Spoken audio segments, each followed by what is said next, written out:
C'est un 3 mois de chantier, donc ça a commencé au mois d'août, ça s'est terminé en novembre. Ici, le premier gros projecteur qui est au-dessus de nous. T'sais, sur les côtés de colonne à l'extérieur, il y en a. Il y a les gros comme ça, puis il y en a d'autres plus loin aussi. Là. Au total, c'est 154 ampoules pour l'ambiance, puis les autres, on les voit là aussi. Là. En fait, d'un point de vue technique, c'est sûr que c'était 154 luminaires d'ailes à installer. Donc, ça a voulu dire un chariot télescopique, 2 et 4 ouvriers en permanence sur le chantier. Mais on l'imagine bien, c'est des centaines et des centaines de mètres de câbles qui ont dû être passés comme il faut à l'intérieur de la structure du pont.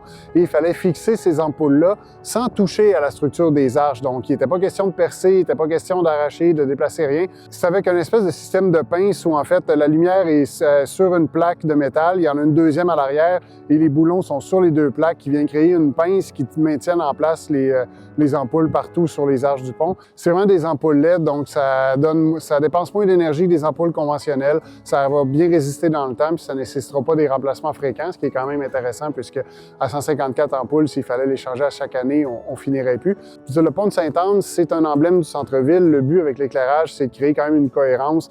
Il y aura à travers l'année différentes dates qui vont systématiquement être soulignées avec des couleurs. Sinon, le reste du temps, c'est un calendrier là, qui est fait un peu dans le temps parce que le système permet de se lever un matin et de se dire « Ah tiens, on aimerait aujourd'hui le pont, il va être orange et mauve par exemple ». Ce serait possible de changer ça chaque matin. La palette de couleurs à ce niveau-là est assez infinie. Entre vous et moi, si j'avais un vieux 2 $ à Paris, on peut penser que si les Saguenayens ou les voyageurs se rendent loin en série, le bleu, le vert et noir risque d'être à l'honneur éventuellement. Je pense pas qu'il faudrait se surprendre de ça.